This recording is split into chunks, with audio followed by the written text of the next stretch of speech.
What's up? What's up? Real MVPs. As I go to throw the little paper towel, Dave, like Sean back in the day, but it veered off to the left, so it just looked like going off into the left. But welcome in MVP Sports Live. I am Ricky Widmer, joined as I always am with my beautiful co-host Dave Oster.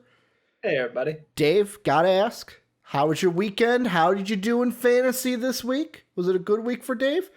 I eked out one in the local league in potentially the lowest scoring matchup of all time, 66 to 63, and I've got Leonard Fournette tonight. Yeah, I couldn't do the ultimate punk move and not play him. I was gonna say, do you do that in case of the fumbleitis tonight?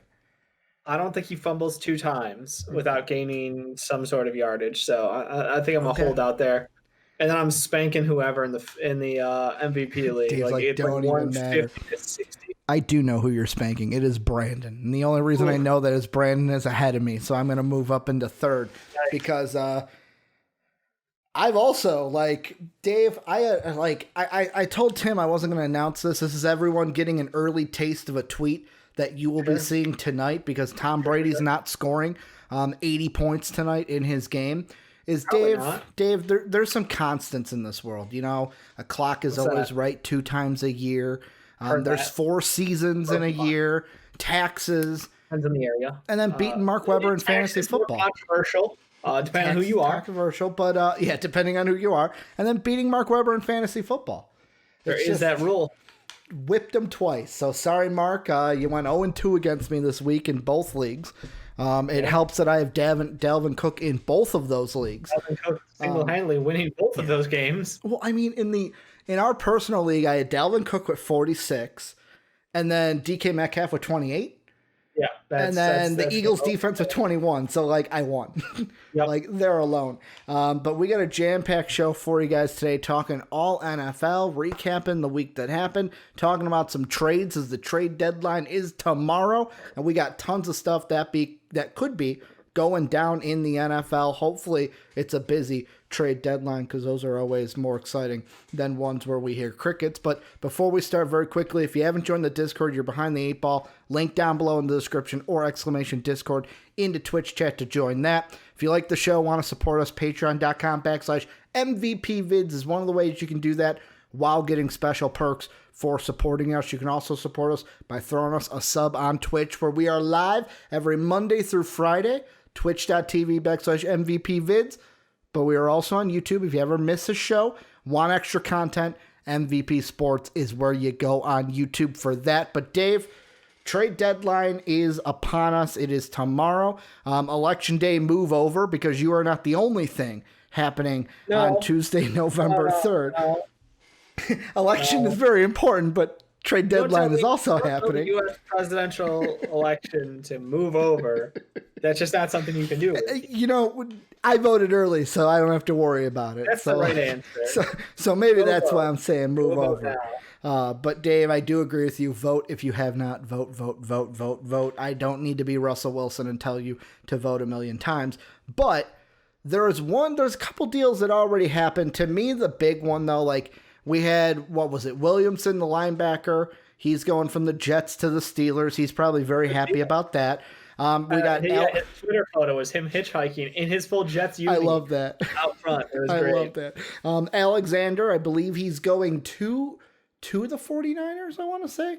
Kawhi Alexander. And the big one to me, only because I'm already thinking about the draft, Dave, it's a little trade, but it's an important trade, is Desmond King, younger corner, being shipped from the Chargers to the Titans. Good move for the Titans. They get some defense because there's also been some defenses. There's some young rookies that are lighting up that Titans team. Maybe they need to get some cornerbacks to play along with Malcolm Brown. But to me, this is most interesting, and just a little snippet I wanted to start off with, because now I look at the Chargers and I go, could it be for sure that they go with a corner now in the first round of that draft that's coming up in May of next year?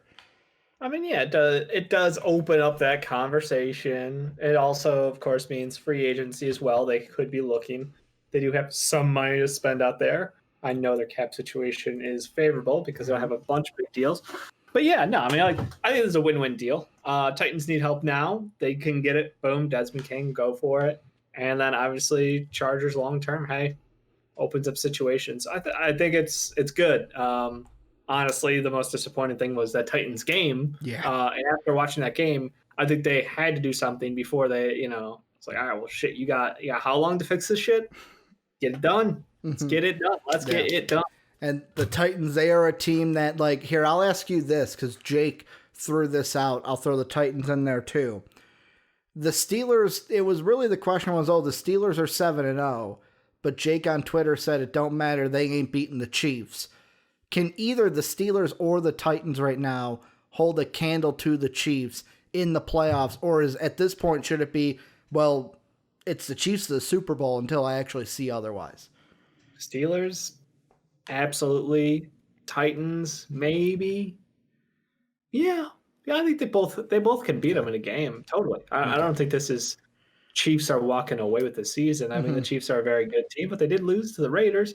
They did struggle against the Chargers. Good point. So, well, that's Air Bear. Air Bear's amazing. They had a little bit of defense on that front. They put a little pressure on Petey Mahomes. So I think that the deal here is go after from a defensive perspective, which is guess what? The Titans and the Steelers both have excellent defenses. So both those teams with that setup absolutely can compete against this Chiefs team. I think the AFC is 3-dog race. Yeah, I'll close off all of their teams. Fuck them. They don't count. 3-dog race. It's a 3-dog race. I'll be honest, this Steelers team at this point, fucking go 16-0, go into the playoffs. I am like all on the bandwagon with the Steelers team. You're welcome. You're welcome. And also, because we're not talking fantasy today, they basically, good thing I had the Philly defense that put up 21, but they had 18 points of a defense. So they were like, Ricky, why are you scared of us? And I am never going to be afraid of the Steelers again. I am going to start them every week and never doubt their defense because they're fucking amazing with what they did. They do well against Lamar Jackson. Yeah. I mean, very well. Yeah, maybe I overhyped them. Last year with like Duck Hodges out there. So obviously with Ben Roethlisberger, they eked it out this year. I'm just, I'm excited. Forgot about Duck Hodges with the hammer. The guy got the helmet swung at his own head. Mason Rudolph. Yeah, it was one of the two guys who's out there. Maybe both. Who knows? But Dave, the first big kind of topic we're talking about is the Texans. And today I was kind of surprised because there's an article on ESPN. Will Fuller is somebody that we know have been in trade talks. I mean, for us in fantasy, you were like, oh, coming into this week, I want to get Jamal Williams. And I was like, well, how about giving me Will Fuller? And you're like, no, fuck that. He could be traded. So we know that Will Fuller could be on the move. But to me, this article shocked me on ESPN because they're asking the question of not just Will Fuller, but are the Texans going to move J.J. Watt as well? And like, for me, I was like, whoa, okay, let's pump the brakes here because I just want, we'll get to Will Fuller, but J.J. Watt, would that be smart for the Texans to trade away Watt at this point in like his career and their time with him? Like, it's the Texans. You can't move on from Watt. Are you kidding me? This is ridiculous. Unless you're trading him to Pittsburgh, because then he gets to play with his brother. If you do that, get the Watts together, that would be awesome. But what his worth is what, like first and what? I mean, that's probably, I don't know what they're asking for. Like, I heard the Will Fuller offers were lowballed already. Yeah. So they did not feel they had to trade him. It was just, hey, if we can get value back. They are looking for a replacement first and second round pick, thanks to the Dolphins stealing theirs in a great deal. So I think that, yeah, I mean, if the right price is there, they should move Will Fuller. J.J. Watt should not be moved. Like, that's just. He is the Texans. He's the heart and soul of that team. If they move on from J.J. Watt, it's the end of an era. It's the end of the team for a lot of people. So I just, the haul would have to be truly amazing in order to move on from J.J. Watt. Well, I feel like J.J. Watt would be the one where it's like, I'm getting at least a first-round pick this year plus picks in future years. And that's the thing with J.J. Watt. Because he's 31 and he's got an injury history, it's like, how many top-end picks is a team going to want to give up? If I'm a team like, and I'm not talking about like, oh, I've heard rumors here. I'm just throwing out playoff teams. If I'm a team like the Steelers that want to get better, if I'm a team like the Chiefs or the Titans or the Seahawks or like any of these teams that are like, I'll fucking take J.J. Watt. Like, they're going to have to give up their first, which will be at the bottom of the first round anyways. But I think with this year's first, the Texans are just on we want to get back into the first round. And then it's like, okay, how many future firsts are we talking? How many future seconds, future thirds? Because those are the rounds I'm looking at if I'm dealing Watt. First, seconds, and thirds. Yeah, I mean, this is the Texans team that looks like they quickly have to pivot through retooling, as you like to call it. Because you can't rebuild with Deshaun Watson. Like, and look, JD saying third for me is too much of a risk. He is, but he's also the name value of JJ Watt. Yeah. And it doesn't matter. Like, 31 still can play. I mean, we see defensive ends effective, all the way up to like 35, no problem. So if he wants to play, he'll play. And I think that's the thing.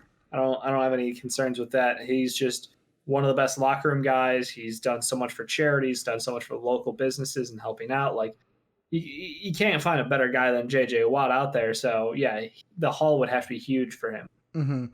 And, I mean, the good thing that Texan fans can probably feel is Bill O'Brien's not in charge of this team. So you won't trade Watt for, like, I don't know, a cornerback who's been injured more than he has, and then you give up a pick to the other team. He's not a deep wide receiver, so that's not the problem.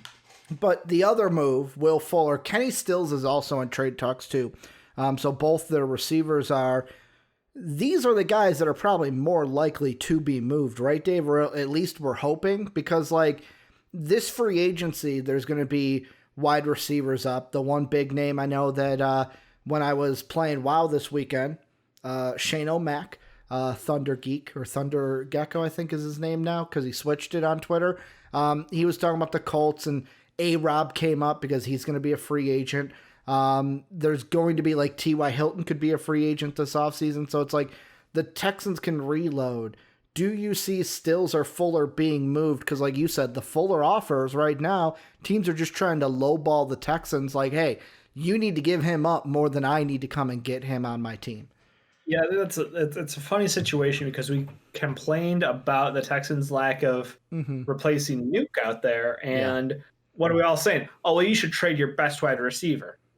How does that add up? You just lost your best wide receiver, and now your other teams are telling you have to trade your new best wide receiver. Like, it doesn't make any fucking sense. And I understand from a competing level, like, well, you're not competing, so you might as well just ship out people to get new talent in who you can pay less, and it's better in the long run for you. But what message does that send to the team? That's a tough one to swallow, like tough pill to swallow there.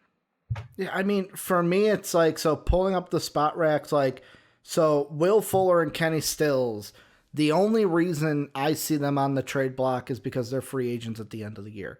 So if I'm the Texans, because you brought it up in the J.J. Watt thing, your first is gone. It is with Miami. Like, we are talking about Miami. And it's kind of ironic that pick Miami is going to get from you will most likely be Jamar Chase, who's a wide receiver you would have loved to have on Houston if you're Houston right now. Most likely, like, there was discussion between Shane and I this weekend. It could go with Sewell, offensive tackle from Oregon. A lot to be played out in the draft. But there's a possibility it could be something that, like, Texan fans are sitting there going, yeah, we would love to have him on our team. I don't know why we had to make that trade of that pick. But, like, to me, I'm looking to get anything for Fuller and Stills, and I don't care if I get lowballed. As long as I am getting enough picks that I am happy with, because the Texans, you're saying, Dave, that, like, oh, what message did that send to the team? You already sent your message this year. You fired Bill O'Brien. So this season is a complete wash. Right. So by get a 6th-round pick for Will Fuller, 5th-round pick maybe? I mean, is that better than nothing? Like, we're getting close to the deadline. That's my thought. Is that worth it? I think a lot of the time it could be to a team that's in a situation where they're at, I don't know. I mean, a win could go a long way for the guys in that locker room to not feel like shit.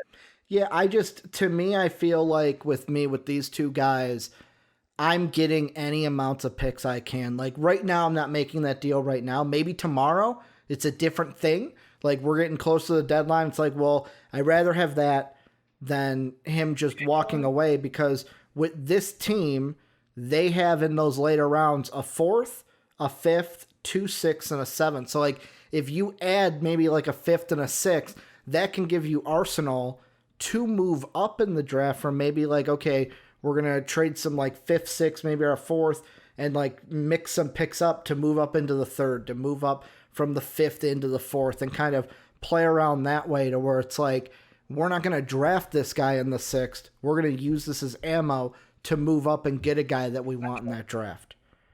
Yeah, potentially this year could be a wild card draft. I mean, with the whole COVID thing, it's a lot less film on players and a lot more unknowns. So you can see some guys slide who normally wouldn't, or people just go safe picks and feel like, hey, I mean, they were on the big board for the reason, whatever. Yeah. But yeah, I think the wide receiver value for Will Fuller, I mean, I think a 5th is probably about right. I think Kenny Stills would be a 6th, maybe. I mean, I don't know if I'm being too mean on him, but like that seems reasonable at this point. Well, I don't think you're seeing Muhammad Sanu gain a 2nd. Like that burned everybody. Like everybody understands how dumb that shit was. So they're like, yeah, no, never again. Yeah, and like obviously it's like if I'm looking at it and I can get either Will Fuller or Kenny Stills for a 5th or a 6th, that's going to be definitely different than I know some other guys we're going to bring up later. Like Kenny Galladay's on the block. You're going to have to give up more than that for him. AJ Green, even though if he's older, I don't know if just a 5th or just a 6th is going to be enough for AJ Green than even John Ross, if you're looking at him, because he wants out of town. Like there are different receivers to where it's like this might be the best bang for your buck, because the Texans, as time gets closer to the deadline, the offers aren't going to get bigger. They're only going to get smaller or stay exactly the same. But one of the teams, Dave, that could be in the running for Fuller, that we've said should be in the running for Fuller, the Green Bay Packers. And this is a team, the big question, we asked it in the draft. They disappointed. They went with Jordan Love, traded up for Jordan Love. Now we're asking it again in the trade sphere now instead of the draft sphere. Are they going to finally add offense for Aaron Rodgers, or are we just, again, trying to put a story and a narrative out there that is not going on in the front office for Green Bay? What do you mean? They added a quarterback, they added a 3rd-string running back, and a 3rd-string tight end. The future offense is what they're looking for. The future offense looks stacked. One of those guys has COVID, too. I mean, fucking yikes, Green Bay. Had so many good wide receivers. Nope. We're watching Aquemini St. Brown drop 3 straight passes instead. Yeah, I was high on him too. Out there. Yeah, I was high. He's an Illinois guy. Shocker. No, it was Notre Dame. Notre Dame guy. I'm sorry. Who's the? Geronimo Allison was the Illinois guy. He's now in Detroit. I knew he was in Green Bay. Yeah, he was. Yeah, you're right. But yeah. But go ahead. Point being, no. Green Bay ain't doing it. I mean, for me, it's like... I don't understand how there's a conversation around. In what world have they ever? Yeah, and I mean, this is... They just decided that they were going to run it back this year, basically. We can get better. Yeah, I mean, for me, it's just the thing of the pack... Like, I think Will Fuller or Kenny Stills is in the realm of possibility if something gets done. Will Fuller, 6th rounder, they would do it. I think a 5th, they might do it. I think the Texans probably want a 4th for him.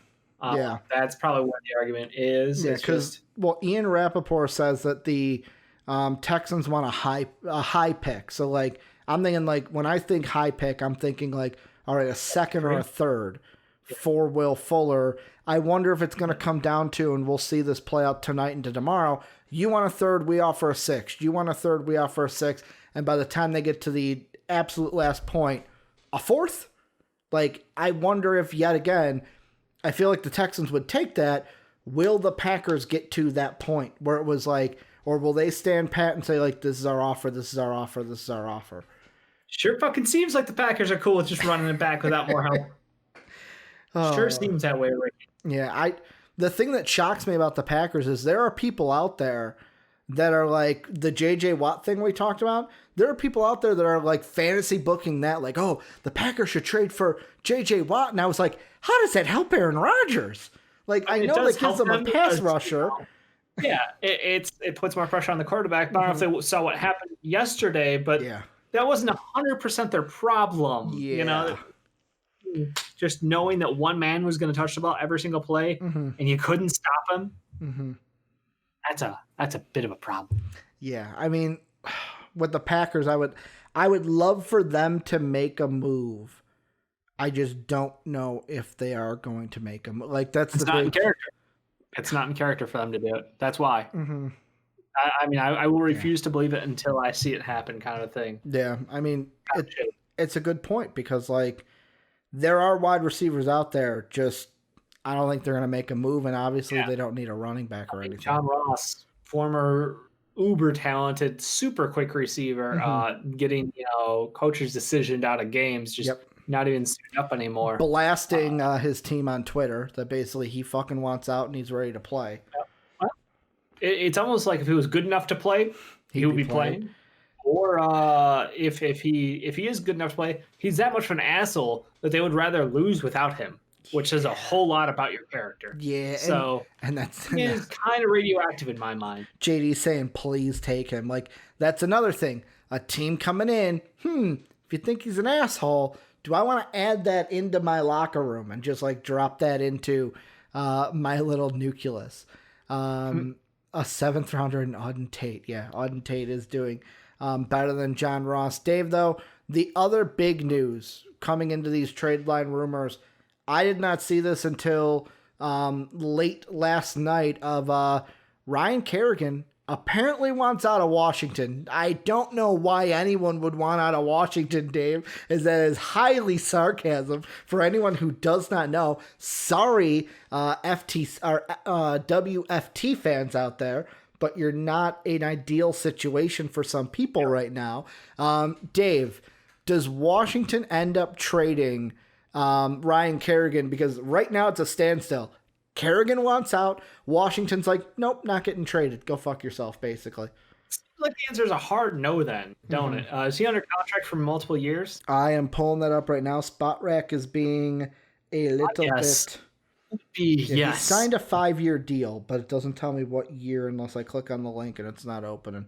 So I'm trying to open it. I guess he's under contract for a couple years, and they don't want to move him mid-season. This is a team where they're still very much finding out who they are and who's going to be on that team moving forward. So could be in a playoff run. He's off-season fodder. He's not regular season trade. Like that. This is you would get a low value on him back. He is a free agent at the end of the year. No shit. Then just scratch everything I said. Fuck it. He's a free agent. So like. Is it because they think, oh, we're in a playoff race still in this NFC East and we need you to win? Because, like, Ron the Rivera NFC is East like, ain't I'd good. rather have you with me than lose, potentially more games because you're not here. Yeah. Like, whatever they're getting back for Kerrigan's probably not going to be as good as Kerrigan. Yeah, so, I mean, he's been in the league a while. And he's on the dollar. Yeah, he's like J.J. Watt, where he's 32, J.J. is 31, final year of his deal. This season he's had 4 sacks. And his franchise career sacks have been 94, which leads all of Washington. I don't see this getting done. To me, this would be a big surprise. If it did, because, it's one of those things where I look at it and I go, hey, you know what? Ryan Kerrigan, if the team doesn't want to trade you, odds are you're not going to get traded. And then Dave, there's other names on the line. There are other. I mentioned Kenny Golladay, John Ross, AJ Green is out there. The 2 interesting ones that I saw, Dwayne Haskins might be on the block. Sam Darnold might be on the block because, the Jets, they're all like, well, you know what? Fuck it. We're taking for Lawrence anyways. If there's an offer for Sam Darnold, is there any other names that kind of, I'm intrigued in this one to see if they get moved. If Sam Darnold is on the block, 100% teams should go after that. I would be shocked if he were, though. I can't imagine the Jets would pull that trigger. without having locked in the number 1 overall draft pick. Yeah. Because I think he'd help move for it if they needed to. Dwayne Haskins doesn't surprise me at all. He clearly isn't their guy. Yeah. So if somebody else wants to take a shot at him, otherwise, I think he's about to be a backup quarterback for a couple of years. And then in 2 years, somebody will be like, so we've been having great practices out of Dwayne Haskins. I think coming into this season, we're gonna see a real competition for starting quarterback. And if another team wants him, it'll be like a whole Ryan Mallett shit. Yeah. So I think that's the way Dwayne Haskins' career screams to me right now. I'm not done with him. I just don't know that he's going to get a chance to start again in the next couple of years. No, I mean, like, that's you nailed all the fun names, to be honest. Julio Jones. Julio Jones. I want him traded. But I does don't care he? what the Does he? Don't care though? what the Falcons do. I want him traded. I mean, for me, it's like Julio. That would be a what the fuck moment. But yet again, Atlanta too. They're like, if it would be different if he was like Kerrigan. It's like, hey, I'm out at the end of the season anyways. But he's not. But yeah, him, Matt Ryan, it'd be weird to see, like, interesting to see them traded. I'm looking at the wide receivers though, Dave. Like what you said, Haskins, I don't see them moving on because who's going to give them the offer that they want when they feel like, oh, Dwayne Haskins, we might still be able to win with you. Same thing with Sam Darnold, to where it's like, unless the Jets get exactly what they want, I don't see a team trying to be like, oh my God, we got to have Sam Darnold. Like, we got to have him on our team. And then Bears fans would be like, why didn't we trade for Sam Darnold? Bears fans should be, why aren't you trading for Ryan Fitzpatrick? That's what you should be saying. I don't know. We had that debate in the watch along, Tim and I, where it was like, is Nick Foles better than Ryan Fitzpatrick? He said he would rather have Fitzpatrick than Nick Foles. In theory, I'm going to take Foles. My heart tells me Fitzpatrick, but my brain tells me it's Foles. I mean, Foles has the higher upside. Fitzpatrick has insanely wild. It's that gunslinger mentality, man. Just fucking sling it, see what happens. Problem is would Matt Nagy let him sling it? No. That's where we're at. Why get Ryan Fitzpatrick if he's going to throw 3-yard out to Cordell Patterson? How does that help? Or would Fitzpatrick be like, play comes in? No, fuck that. All right, this is what we're running, guys. I'm slinging it to A-Rob. Let's go. That story? What? Big Ben apparently during the game was calling fucking plays in the mud. Like, that is awesome. Football shit. That is fucking awesome. I love it. It sounds crazy. Like, yeah, he's just in the huddle, like, calling the plays. And I was like, wait, where that coming in? Was his head, what was the earphone broken on his helmet or what? I never got the full story out of that one. That just shows how good that's how good a quarterback has to be. Of like, because like understanding the playbook is different from understanding the playbook enough to be like, all right, I'm gonna call plays now. I'm gonna do the offensive coordinator's job. Yeah. I love it. Nick Foles for a while, he had to switch helmets and shit. Good point. He was going over the sideline, screaming back and forth the plays, and I was like, "Oh, this looks horrible for us." I'm like, "Just pretend you can't hear him and call your own, Nick. This is what we're waiting for." Okay, guys, we're gonna throw the ball down the field now. Hey, Rob, I'm coming to you. It would have been the perfect time. Dave, the last thing we're going to do trade-wise is a little bit of predictions here. So we got 4 questions on the docket. You and I are both going to give our answers. We're going to go biggest potential trade, biggest deadline surprise we're going to see, worst trade we could see, and then a trade that should happen but won't. What is the biggest potential trade that you could see happening? Do you have one? No. These are not David questions. No? Who approved this shit? I don't know. It's the rundown sheet. In what world would I have answered these questions? The rundown sheet. I don't know. Maybe a Will Fuller to the Packers. Is there? That's not a big trade. That's not a big potential. Trade. Julio Jones being traded to the Packers would be a big trade. T.Y. Hilton being traded, although now he's injured, which could be a good thing for trading him because it's less value. So yeah, let's just put Julio Jones to the Packers could be the biggest potential trade. I'm going to go in a different round. I'm going to say it's a wide receiver, but it's Golden Tate just getting traded from the Giants. I know it's a name we didn't talk about, but like everyone's looking at Will Fuller. Everyone's looking at Kenny Stills, John Ross. Like Evan Ingram and Golden Tate are 2 guys in New York. that could be moved by tomorrow. And it's just Golden Tate's one to where it's like, he's still, in my mind, he's still a good wide receiver. He's just on a Giants team that doesn't have the best quarterback and also doesn't have the best system. And when you have those two things, system worse than quarterback, but quarterback's still not that good in my mind. Quarterback doesn't have 3 seconds in the pocket to throw the ball. Got to run for his life. Trips over imaginary yard lines. There's that too. Boy can hustle. Boy's faster than Tyreek Hill. But like that would be a big potential if someone could get a Golden Tate or even like a Kenny Galladay away from the Lions. The biggest deadline surprise with me, I'm going young quarterbacks. If like Haskins or Darnold are traded, I would be like, holy shit, that's a surprise. Because the Washington football team and Jets are going to listen to offers, but they're not going to trade the young guys. Yeah, probably not. Well, Washington, I wouldn't mind. I think they could trade Haskins. Okay. I legitimately think there's no value there internally to that organization. It's just like, try to wow me. There's like no base of like, this is what we want. It's like, oh, here's the offer. You know, I actually like that. Here, fucking You want to give me a third for Dwayne Haskins? Deal. Yeah. I mean, I would take a third straight up for Dwayne Haskins. Mm-hmm. Yeah. To me, the worst trade I think we could see is in the lines of like I almost want to say John Ross, to where it's like everything we've seen, whether it could be the worst trade or the best trade, because his character, I think we mentioned it before, might be a little bit into consideration, to where it's like, is everything we're seeing just because you're pissed off with the Bengals? Or is this like shades to come? It's like, if you're not happy with us, you're basically going to end up like this. So like, I hope out of pure spite they don't trade him, and he just is stuck on that Bengals team, not dressing for the rest of the season. Good point. I mean, that's like just Dave's just like, I love spite. Dave's like, I love spite. And then the trade that should happen but won't, Ryan Kerrigan, obviously. The reason why I say that, he's on his last year of his deal. Washington is not going to win anything.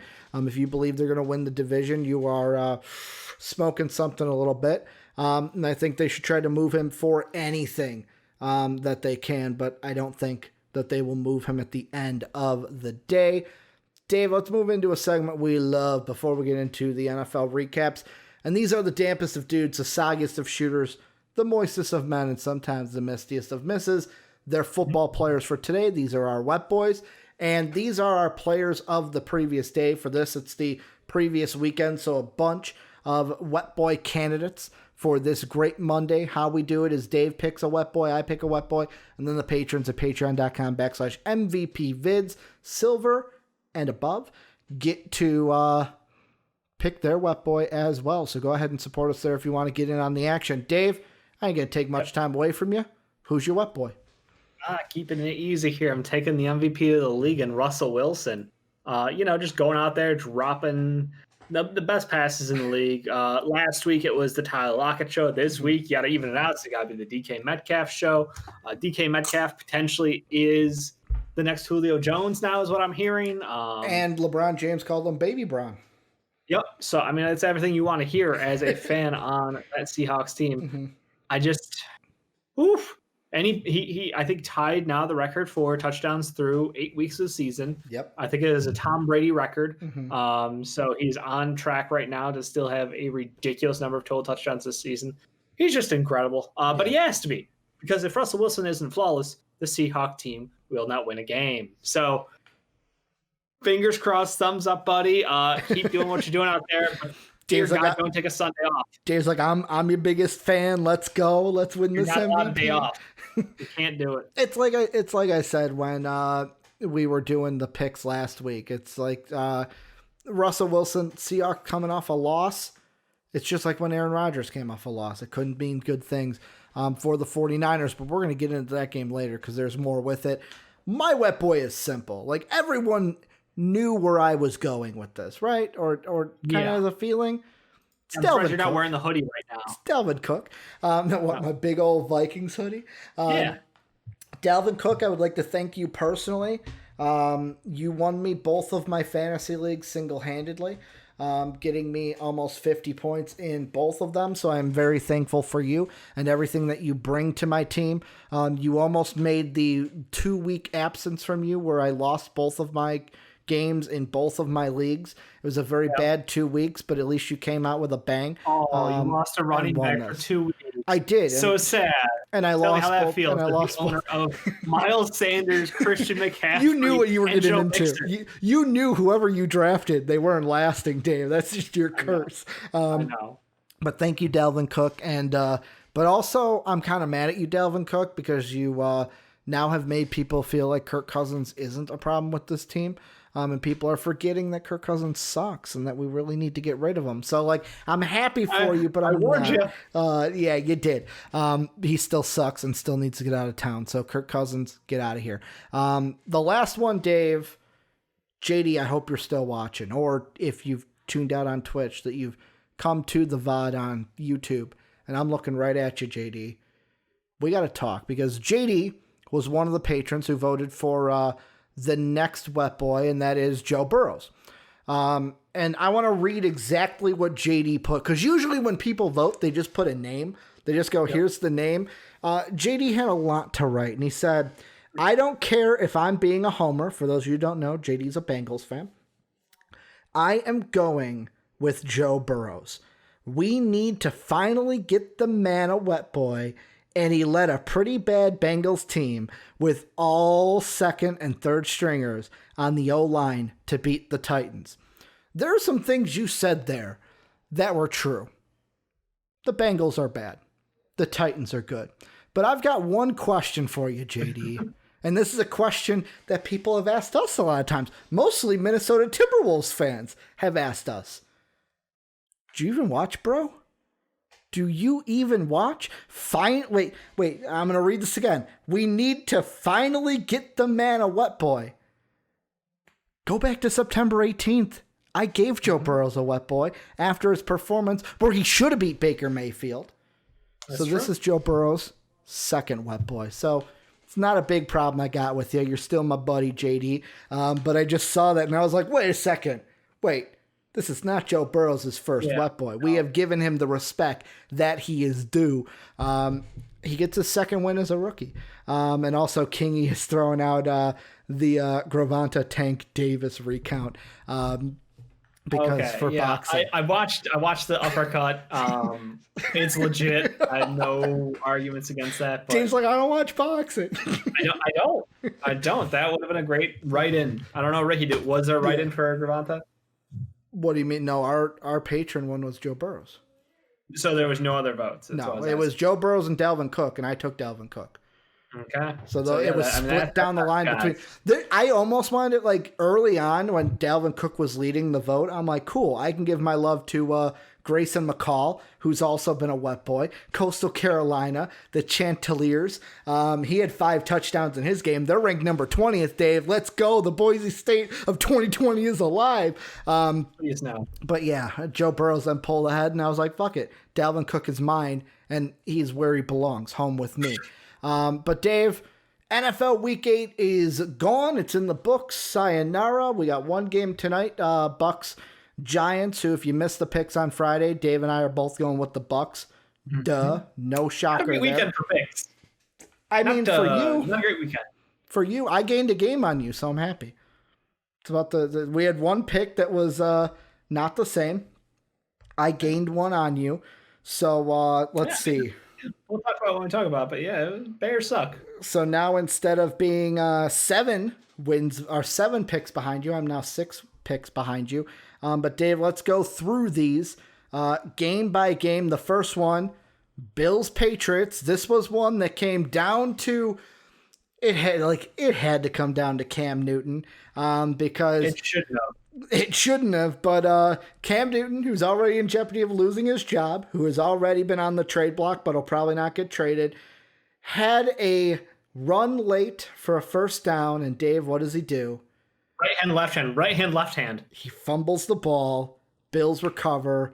Bills end up winning 24-21. And my biggest question from this, yet again, the Bills still, I'm not really confident that they are who they were at the beginning of the season. Are they the worst 6-2 team in the NFL? They might be giving the Bears a run for their money, Dave. There might be two imposters at the top of this board. Over that mantle since the Bears lost. We're 5-3 now. We can't be that best. No. We can't be the worst, best team in the NFL anymore. That has to be the Bills. Yeah, I mean, the Bills. I look at it and I go, Josh Allen, what did you do? He didn't have any touchdowns, 158 yards against a Patriot team that he should have done better against. Like, I know with the run game, they went heavy run with Singletary and Moss getting 28 carries between the two of them. The weather was heavy. Yeah, it was a slush. In a lot of games, it was like that. I mean, they're literally the furthest northeastern. Yeah. Like, come on. It was a heavy slush out there at times. So, like, the ball was staying on the ground. It wasn't a situation where they could air it out all game. Shout out to Damian Harris on the Patriots. He was yards coming in, played really well. Mm-hmm.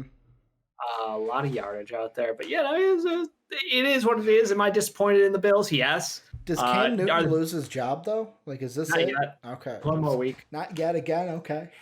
Yeah, he did good enough. He brought them close enough. I mean, Bill Belichick looks pretty good out there. I'll be honest. That's a trash team. I called it from the beginning of the year. That was a trash team, and I feel pretty good about it now. I thought Cam Newton would be better. I thought that we were gonna get the took his ability to play football. Yeah, I totally thought we were gonna get MVP Cam. I'm start out that way. I'm disappointed in what we've seen from Cam Newton because now I don't know what happens to him at the end of the year. Like, I don't know what team wants him. I don't think he gets moved. Well, he's a free agent. He's only on a 1-year deal. Oh, I think at the end of the year. Yeah, end of the year, so it'll be a free agent. This is also a Patriot team where right now you're in the middle of everything because from pick 5 to pick 11 all has 2 wins. Do you just say, well, fuck it, we'll leave Cam in, and if he wins, he wins. If he loses, he loses. Doesn't matter to us. We might get a higher draft pick because they're right in the range of getting a good wide receiver if they don't fuck things up. Like Bill Belichick doesn't like to lose games. Yeah, that's the thing. I wouldn't count on them trying to tank anything. I think this is Cam's got a couple, maybe 1, maybe 2 more games. If he really struggles, 1 more game, and then we'll see. JD said the Vikings. I wouldn't hate that if it meant Kirk was getting traded out of town, though. Yeah. Because we're not just going to sign Cam Nutton while having Kirk on the team. Big deal. Make sure you sign him to a big deal. That's a long-term. Long-term, maybe a 3-year, $30 million per year kind of deal for Cam Newton for you. I hate that Kirk Cousins deal. I hate it. I hate it so much. But yeah, I mean, there was a game where it's like I finally thought Cam was going to win it. Yeah. And then he didn't. And the Bills scoot on right by. Then the game that we mentioned in What Boys that JD talked about, Joe Burrow beat the Titans? Yeah, did not see that coming. Did not see that coming at all. I think anybody saw that shit coming. No. I mean, the Titans, we all thought, hey, this is a really strong team. They've got a great run game. Tannehill's been solid at quarterback. Corey Davis had looked good. Like they've got all the right answers out there. AJ Brown got blanketed for a good portion of that game. I want to have an answer directly on how it happened. I don't the Bengals just outperformed them. It was just one of those things where like you're watching the first 3 quarters and you're like, why are the Titans not scoring? Why are the Titans not scoring? And then the 4th quarter happened. It was almost like that kid that like all semester, I'll be fine. And then the 4th quarter comes, it's like, oh shit, I'm going to fail this class. And guess what? The Titans, you failed. Because your offense got going. It's like, you look at the stats and you're like, you know what? Tannehill didn't have that bad of a game stat-wise. Derrick Henry had a good game. But it's like the stats don't tell the entire story. And like JD says, the Titans' defense isn't that great. They have no pass rush. Maybe that's why they went out and got King from the Chargers. Doesn't have the pass rush, but he gives them a corner. But if you don't have pass rush, you need corners who can hold up longer, and that's what they did. Because I don't think they're going to be in a deal for like a J.J. Watt or a Kerrigan or like somebody who can be that. And then JD says, but the Bengals D played well. Jesse Bates is playing like an all-pro safety. So, yeah, like maybe it's like Joe Burrows when Skip Bayless was talking about Tim Tebow way back. He was just the Nostradamus about Joe Burrows because he's a gamer, Dave. Is Joe Burrows the opposite of Baker Mayfield? When he faces high levels of competition, he plays up? Mm-hmm. I think he plays up every game. Like, yeah, there are some games where his team just loses, but like, you look at Joe Burrows and I'll fucking pull up his games. I'm interested to see what his worst game is, like stat-wise, because I feel like every single week Joe Burrows is playing at a high level. Let's see. Game log. His worst game so far was that Baltimore game. Yeah, the Baltimore game where he went 19 of 30, so 63% or 63% from the field, 183 yards. We're not talking that game anymore. From the field. He had no touchdowns, 1 interception, and was sacked 7 times. So, like, that's been his worst game. Other than that, he's had, under 300 yards twice besides that. His first game ever against the Chargers, where he had 139. And then the game against the... where was it? Oh, this game, he had under 300. So, like, he's usually over 300 yards and has at least 2 touchdowns. There's only been 3 games. No running game. Yeah, but that's sort of the thing right now. Joe Mixon's out. It's on his shoulders. I don't know. Gio Bernard's looked pretty good, and he looked better last week than this week. But I mean, when you're saying Gio Bernard looks pretty good, you're in trouble in your backfield. I mean, fantasy wise, he did pretty good for me in 2 weeks. So I'm happy with that. He had 22 in fantasy, Dave. So I was happy with that. I started him last week. Didn't start him this week. Good thing I didn't need him. Looking at you, Delvin. Browns Raiders, Dave. Like, this was one where I was sitting there early on going, well, at least Big Ben's only got 0.10 in one of our leagues because Derek Carr does not look like the answer I thought he was going to be when I picked him up in fantasy. No. This is just a weather thing, right? With the wind and stuff that they had to deal with. Yeah, the game just kind of sucked. No offense, Browns and/or Raiders fans. It felt like a boring game to me. I don't know. Yeah. Like, as a sports fan, did you enjoy watching that game? Because it probably got the least amount of airtime on mine. Yeah. I mean, like, I did my best. I watch all the games every week, but like, shit, that one wasn't easy. Yeah. And I mean, with the Raiders, you're just at the point, if you're a Raiders fan, you're sitting there going, we got out of this one with the win. Like, that's all you need, because there was a point in time where I was like, wow, Dave, this is going to be like a 6-3 game, and it's not going to go well. That's exactly what it looked like the whole game. I mean, Jacobs, or I'm sorry, it was 6-6, and it was like, it could be like 9-6.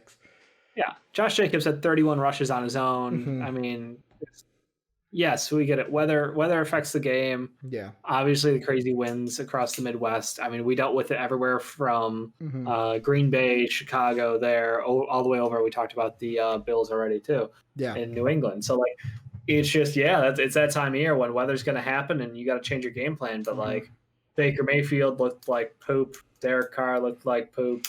I really wish that there was something a little better. I mean, the bummer to me was the Jarvis Landry touchdown that got called back. Yeah. Because that was a nice catch. Yeah. That was a very nice catch. And I will argue it was a catch, but whatever. We're gonna go down there by their official ruling. He dropped a nice heart for 1-3 out there for Odell Beckham Jr. Unfortunately, was called back.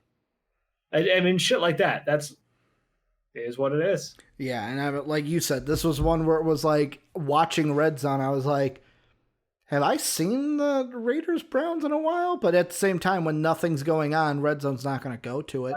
When the game plan is run, punt, not going to get a lot of airtime on Red Zone. So, but shout out to Josh Jacobs. He's a fucking workhorse. That Mac deal. The only thing he missed was a touchdown. That's all he could have needed for fantasy owners.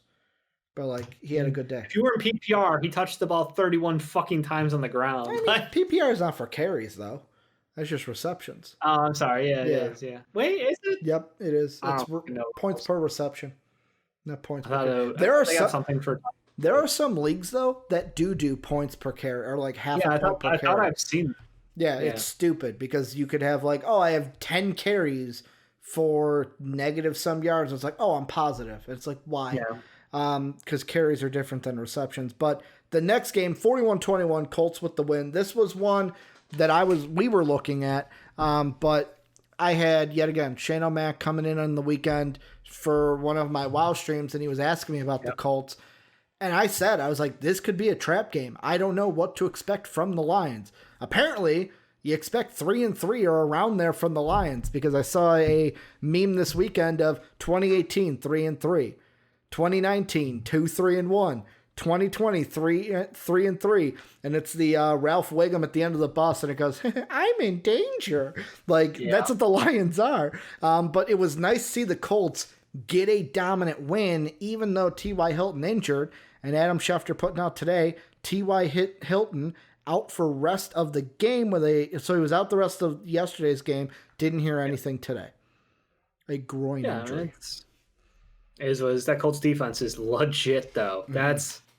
That's the thing I love about this is how much they can shut people down. And then shout out to Naheem Hines, man, getting it done on the ground, getting it done in the passing game. You see that front flip from him when he scored that touchdown? I was gonna say I'm literally like, there it is. It was a round off handspring there. Yeah, it was like he twisted and flipped over. I was like, holy shit. How many armchair quarterbacks are sitting at home with the beer in their hand? I could do that. That's what I thought of that. Shout out to Phil Rivers. He literally just needs to not turn the damn ball over, and they will win so many games this year. Yeah, that's the position they're in. They are easily a double-digit win team. They were literally a couple plays. I think he said, they were a couple plays away from being 7-0. Yep. The Jags game to start the season, we're all kind of surprised. Yeah, but it's just they're a very good team. They've got a very good offense. Their defense is elite. Yeah, and now entering, I think their next 4, they enter their toughest stretch with Baltimore, Tennessee, Green Bay, and Tennessee. Are their next Tennessee, 4. We'll see what turns into that. Huh? Yeah, we'll see. But Baltimore and Green Bay should be formidable opponents for the Colts going forward. Unless they do.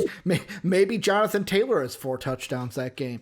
Maybe Jonathan Taylor averages more than 2 yards a carry in a game. That would be pretty cool, right? But he looking, no offense, but he looking like a bum.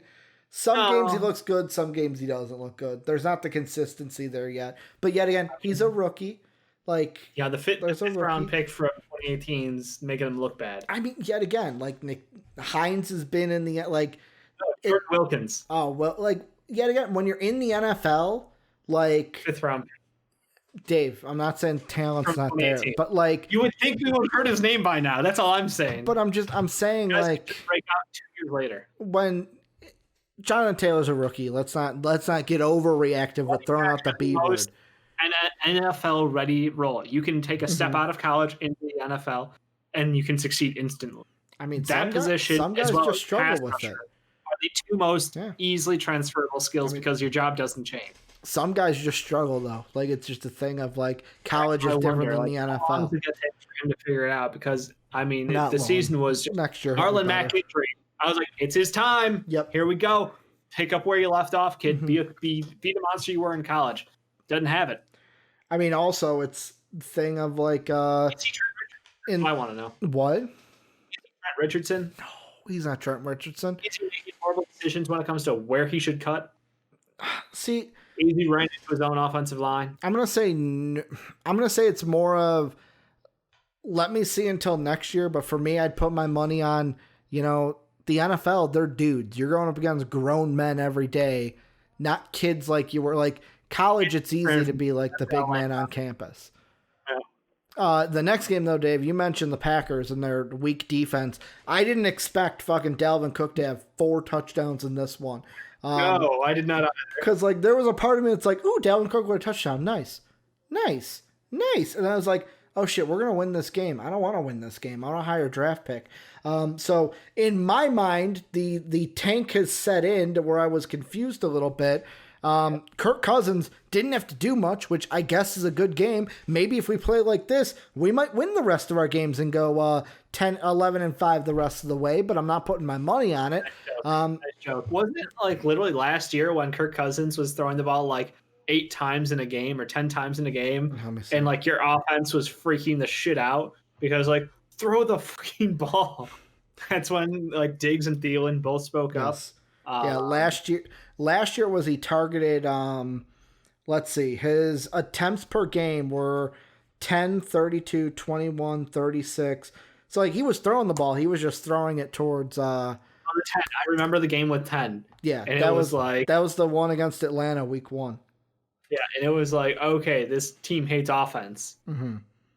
Yeah, I mean, it was just one where he kept throwing.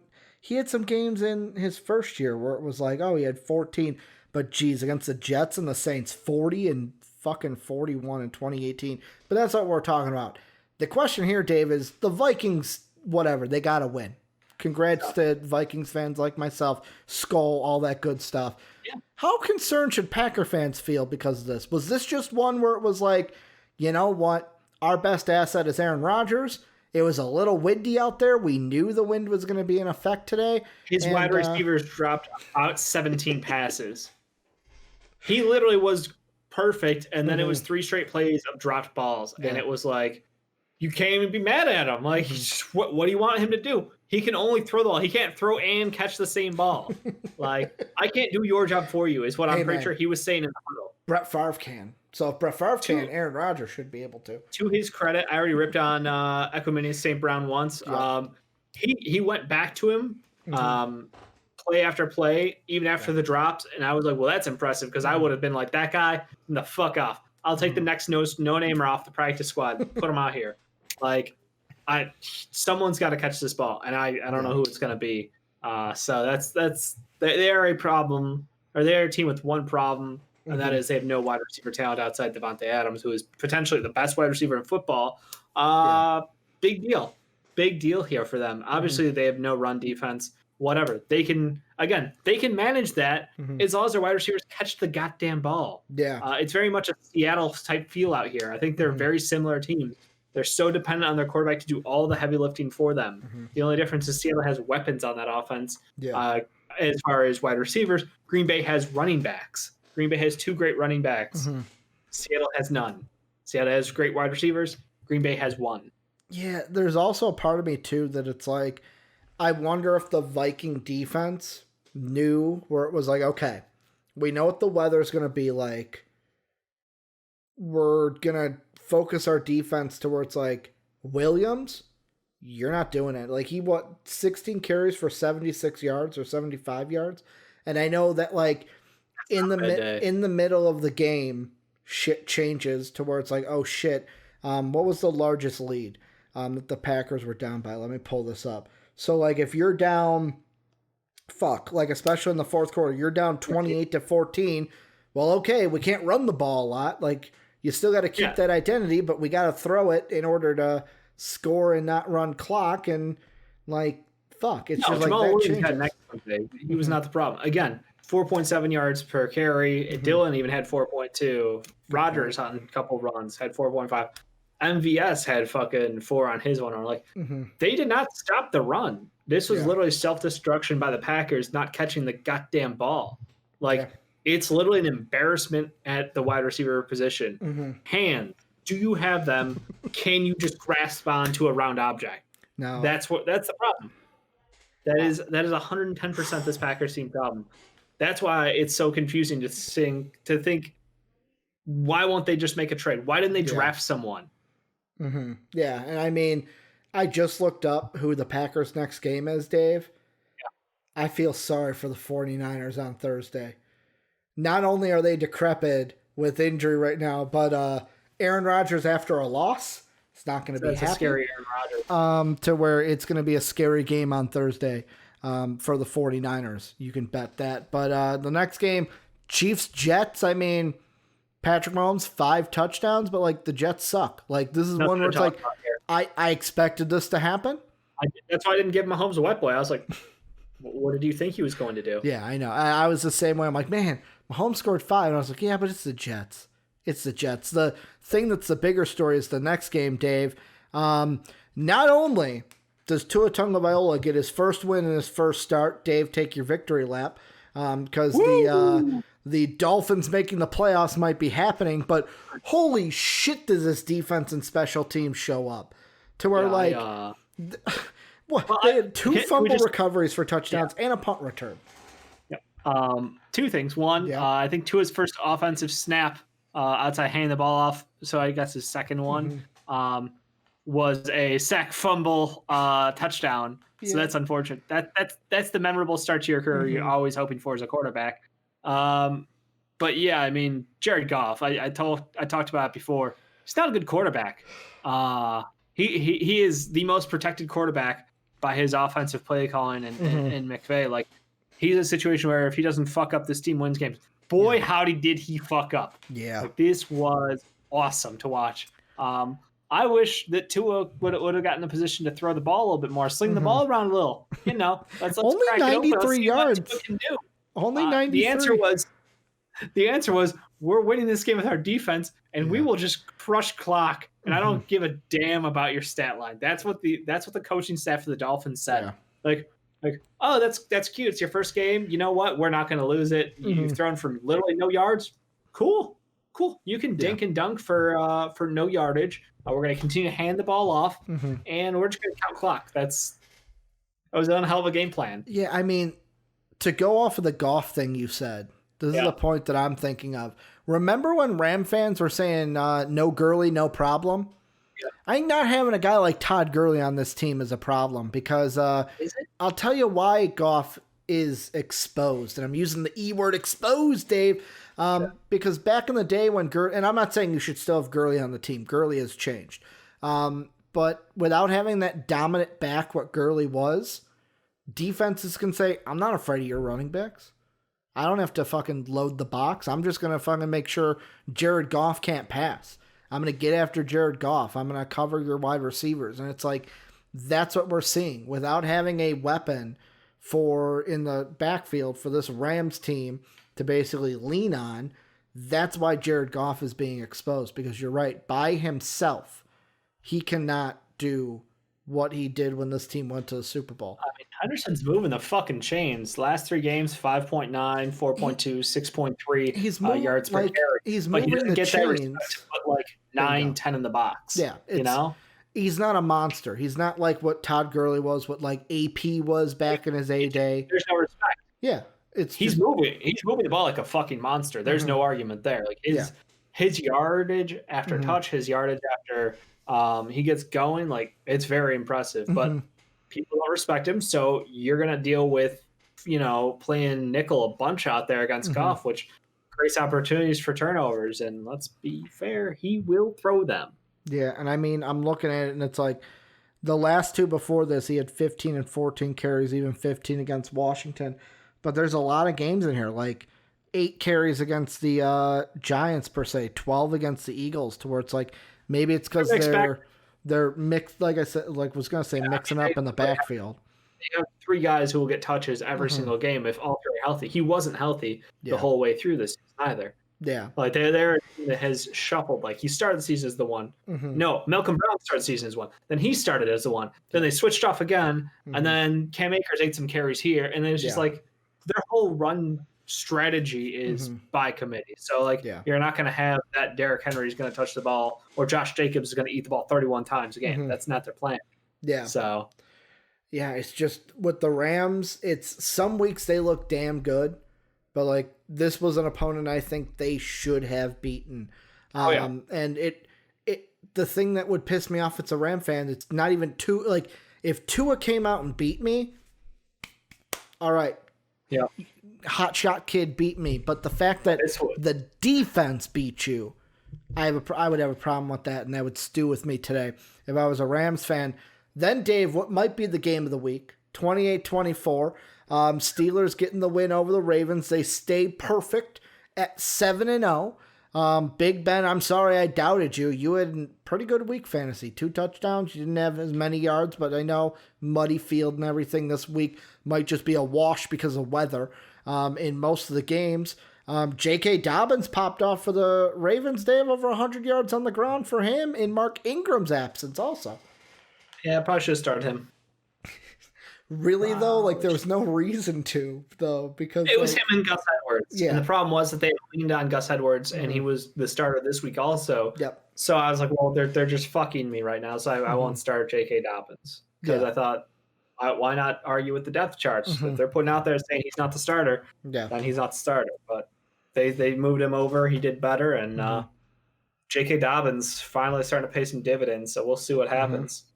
Is this Steelers team? I know I mentioned it for real, but like, should this Steelers team, because of record alone and what we've seen, should they be the favorites? Should they have No, earned Chiefs the are the favorites, but Okay. they're playing like the best team in football right now. Yeah. So I mean, shout out to them. I just wish they'd figure out who the fuck they're throwing the ball to, because having 3 of them for fantasy is like, Hey, I'm losing somewhere. Claypool's got a touchdown though, so you're good there. Claypool got a touchdown. Deontay Johnson didn't touch the ball the whole game though. Yeah. Juju Smith-Schuster got some touches. Like it's just every week we're just juggling. Which one's gonna get it, which one's Ebron not. got the other touchdown. Yep, I told you. Put your money if you had Eric Ebron touching the ball for a touchdown in this one. Exactly. Some bullshit. His was a wide open, like he waltzed into the end zone. It was so poor coverage. Yeah. Yeah, it was an impressive outing by the Steelers. The Ravens, they just had their number on defense. Like Lamar got exposed out there again. Marquise Hollywood Brown, a little unhappy. Unhappy. See his tweet? 2 targets. Yeah, only 2 targets in that one. See his tweet? I believe I don't remember off the top of my head, but I remember someone saying he tweeted. I didn't read the exact one. Something along the lines of you should look up his exact phrasing, because I'll pull it up. Paraphrasing sounds like, if you got weapons, why aren't you throwing to them? Yeah. Kind of an answer, but it was something about like, I don't know if it was like a soldier in a war reference or something. I don't know. It was a creative lyric. He put. Why can't I find Marquise Brown, Hollywood? I don't know what his Twitter handle is, I'll be honest with you. It's, I don't tweet. Here it is. There's Hollywood Brown. He tweeted.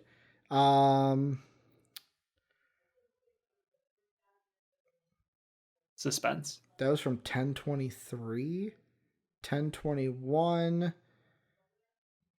He deleted it. Oh. Yeah, he deleted it. I'm gonna see if someone screenshotted that baby, because he deleted it. It's gone.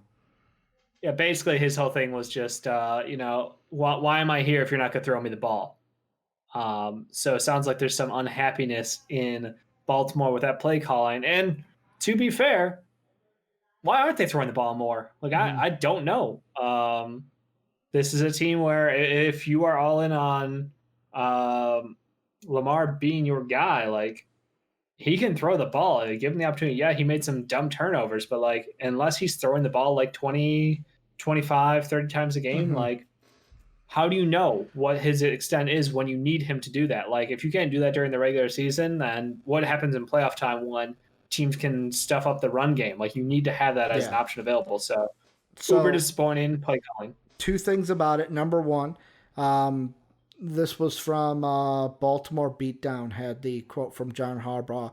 I texted Marquise Brown about the tweet and he took it down.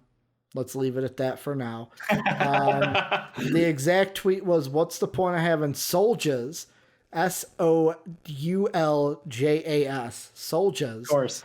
when you never used them, parentheses, never. Yep. I mean, he's got a point, though. He's got a point, though. Big play wide receiver. Yes. And you're starving him out. Yes. I mean, like, I feel it because I have him in fantasy, and I never play him in fantasy because some weeks it's like, 19 points, he had a really good game, and then there's other points like this one where the only saving grace is he had a touchdown. So what, he had fucking 6 points this week? Exactly. So, that's the bummer. So I look at him as someone who would be amazing on most teams, who you'd want to be like, he would be your Stephon Diggs. Yeah. Why are they not using him the same way that Buffalo can't? Like, you've got a better running game because your quarterback has another option. Yeah. And yet you're sitting here refusing to throw the ball. Or like got some questions answered. Or like how they used to use was his last, I'm trying to think who it was. It was back way back. Not way back, but like way back. The Ravens, he was the one that there was a Sunday night game where his brother died in a motorcycle accident, and he had a big game on Sunday night, and he was the Ravens' deep ball speedy threat. I think his last name was like Boykin or something like that. He almost reminds me of that. It's like, you've had guys that fit this role before, Is it because Lamar Jackson can't throw it that far? I know that's not the thing. They're trying to protect Lamar Jackson, but Maybe. again, I think you have to do it. I think you have to make the throws in the regular season because like I said, when it counts, if you aren't taking those shots, how do you know? How do you trust him to make them when it counts? Then you got to play call better in the regular season. This was just uber conservative, and then when they had to let it rip, he screwed up. So I think you got to look to a heavy offensive game plan going forward for them, where they do air out the ball a little bit. So Dave, the next game could be a little touchy one for you. Only because I thought this game was in the fucking bag. Like I was playing while watching Red Zone, but like in the watch along, we were watching the Bears game mostly for the Bears fans in the Discord. And while the Bears game is going on, I see 24-10. I'm like, oh man, Chargers got this in the bag. Don't need to worry about it. I come back and the fourth quarter happened. And Drew Lock just had, 3 touchdowns compared to 2 field goals for the Chargers and ends up winning on a last-second just pass to KJ Hunter, 31-30. Drew Lock getting the better of Dave's boy, Justin Herbert. Yep.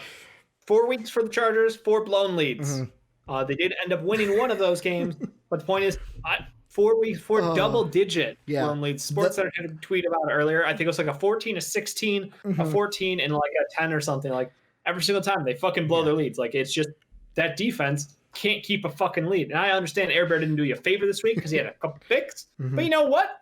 The man's been fantastic the whole season. 3 touchdowns, 2 picks. Like, he had 2 picks. But the meme making its rounds is like, man, the Chargers have blown 3 double-digit leads in 4 weeks. And it's basically, what's his name? Freddie from, Fred from Scooby-Doo pulling the ghost mask off, and it's the Falcons logo.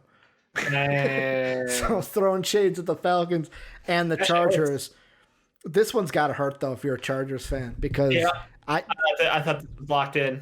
I felt like 24-10, they had it, but Drew Lock got to put some, like, if anyone should be mad about being snubbed from a wet boy, it's Drew Lock. I'm happy for Drew Lock. Again, I was Drew Lock buyer before the season started because I thought this was his breakout year. Everything at the end of last year screamed, expect big things from this guy. So I'm happy to see things get back on track for him. The next game, though, Dave, we go from one bad game for Dave to another bad game for Dave. Dave, I just want to ask you, 26-23, Bears lose in overtime. What are your thoughts? Fuck me, right? Like this is the refs hated us. Until that call where forward progress, apparently everybody decided that they didn't. That's a new rule. Like the amount of people who were like, fuck his forward progress. He fumbled that ball. Like Komet, clearly our top draft pick. What a great. I was shocked that I was like, he was standing up when that thing fumbled. He was not anywhere near the ground. But he had gone backwards 3 yards at that point. So forward progress definitely did happen up there. Yeah, you were going backwards. The play should have been whistled dead. But the refs just sucked apparently, and then they were like, "Hell, we're not going to let the turnover happen." But doesn't matter because Matt Nagy decides that we need to run the ball, boys. Regardless of the score, we're going to run the ball. We're going to take off 40 seconds. We're going to run the ball. Like the dumbest play calling. Nick Foles needs to sling it. Our hurry-up offense. Do you see how quick we marched down there? Yeah. 6 plays. I think it's 7 plays because he was 7 for 7 or 6 from 6. Yeah. Marching down the field, getting that touchdown. It's like, wow, we look confident right now. Why don't we, again, every single week, it's the same conversation. Why don't we do more of that? Why don't we do hurry up all the time? Why don't we go up tempo? Why don't we do this? We get defenses going. We can get the momentum rolling. But no, every single week we do the same fucking thing to ourselves throughout the game. And like, you look at those numbers and you're like, wow, Foles didn't have a bad game, but I'm like, oh, but the offensive play calling was like bashing my head off the table for 2 hours watching this game. Yeah. I'm extremely frustrated in this team. The play calling is the failure. I feel bad for our defense because they had a hell of a stop to end the game. They had a hell of a stop in overtime on the first possession. Like they did everything they needed to do for us to win that game. And we shit the bed as an offense. it comes to a, like, I was laughing, not at Bears fans. I was more laughing. Oh, no, you can be my guest. No, I was laughing at Matthew Berry because, like, the thing with this game is, like, I'm looking at Drew Brees' performance and I'm like, I'm laughing because Matthew Berry, stay away from Drew Brees this week. He ain't going to do well against that Bears defense. And, like, I said to Tim, I was like, it's almost like Matthew Berry forgot that some guys, Tom Brady, Peyton Manning back in his day, Drew Brees, like Aaron Rodgers, some of these guys, like, it don't matter who's on the other side. They're fucking good enough to overcome that. Yeah. And the reason why I bring that up is the more chances you give a guy like Drew Brees to beat you, you're going to lose. Like, that's the thing where it's like, you said the defense makes a good stop. That's great. Kudos to the Bears defense. But then if you're on offense, you can't just hand the ball right back to them. Like, you can't do 3-and-outs, fumbles, whatever it is, a drive that ends in a punt to just hand the ball right back. Because then your defense is doing that, like, fuck, we got to do it again? Yep. We got to do this again? Yeah, man. And, dude, the Bears wide receivers were pissed. I think the funniest thing was A-Rob on the sideline literally walked away from the offense. Yeah, he ain't re-signing. He's gone. On camera. He was a good 20 yards away from anyone else on the team. He's just talking to himself. And it was like he is so pissed right now. He's gone. He ain't coming back next year. He is done with the Bears. Yep. Would you trade him? Would you trade him if you're the Bears? Try to get something for him if you think that he's done for good? Yeah. Won't do it. See, that's the thing. He's your number one wide receiver. You're 5-3. You can't do it. Can't do it. Yeah, like that's the conundrum you're in. But, like, I saw that and I was like, I had that same thought of, like, he's fucking done. He's walking at the end of the year. Just where's he going? Yeah, I understand. He's pissed at Matt Nagy, as he should be, as should everyone on that offense. So I understand that we have no offensive line. That's okay. Yeah. We could still win games if we would run hurry-up offense because guess what?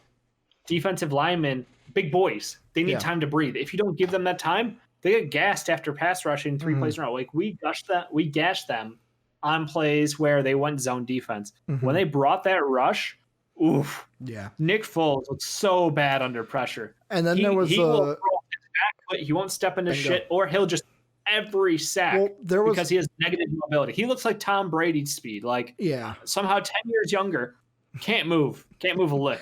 Well, there was the one play where you mentioned it, back foot. He's throwing off it, like standing up straight off of the back foot.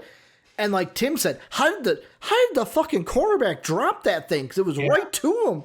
Like, he caught it and then dropped it. It's like, how do you drop that? Nick Foles gave it to you. I can yell about them all day. The last two games, 49ers Steelers was the last day game, Dave.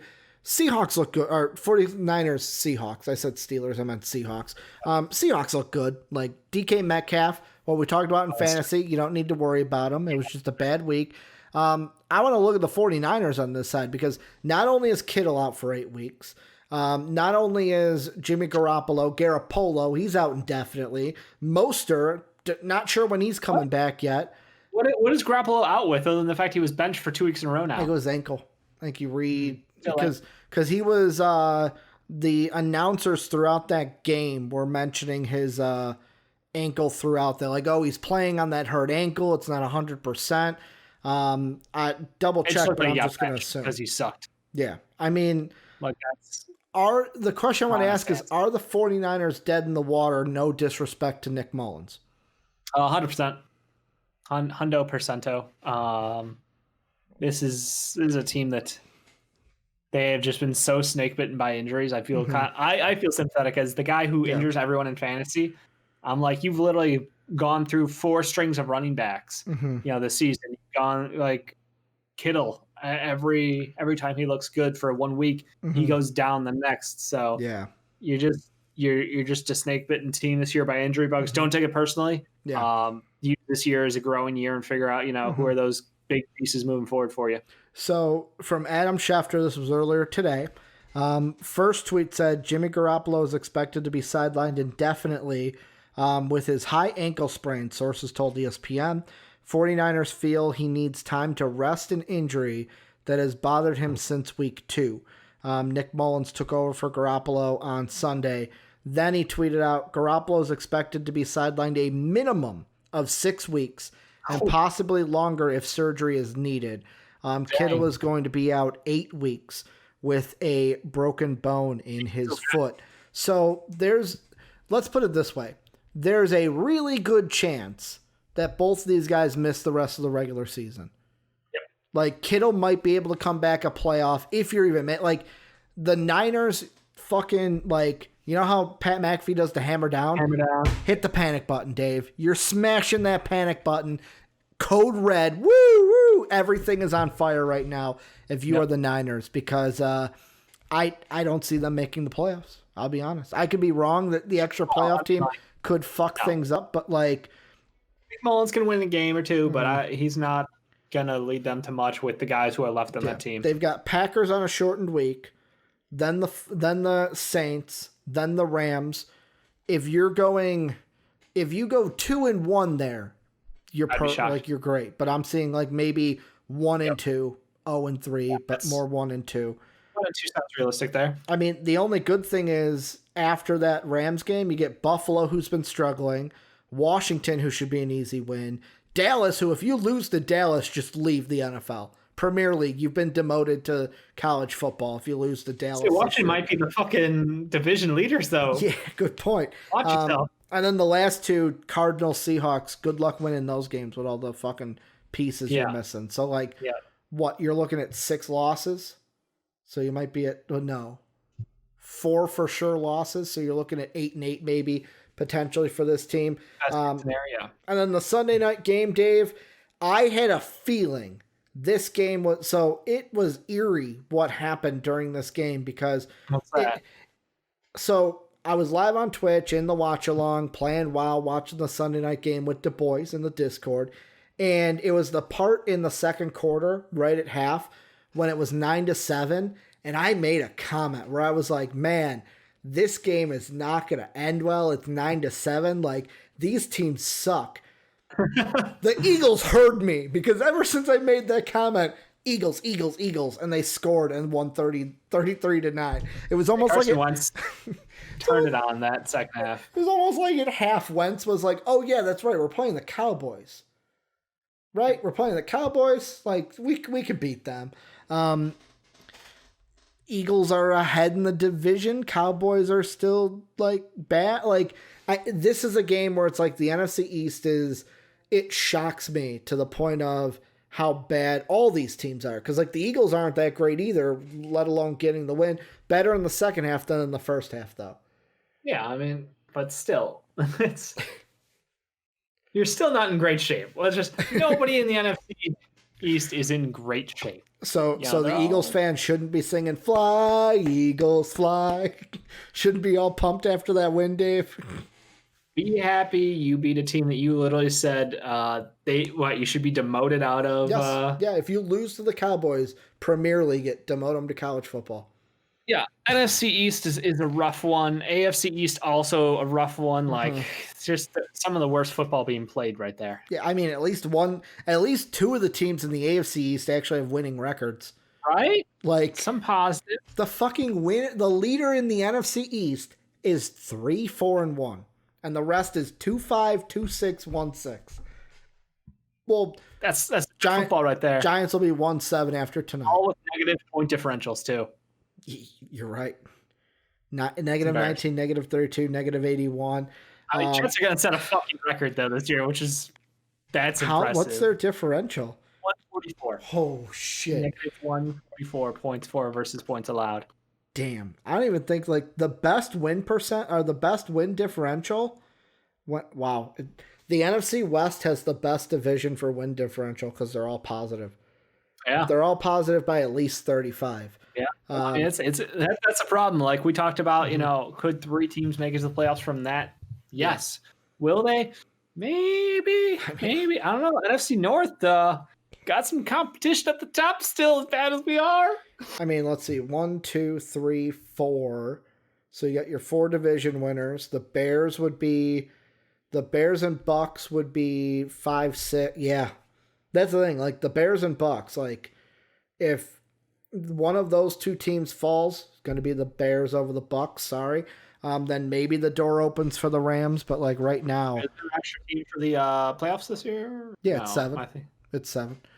Usually it's 6, but they expanded the playoffs to 7. So how it'll work is the first seed will get a bye. Then it'll be 2, 7, 3, 6, 5, 4. We'll play, and then boom, that'll go into the next rounds. Dave, any final thoughts before we wrap up the show today?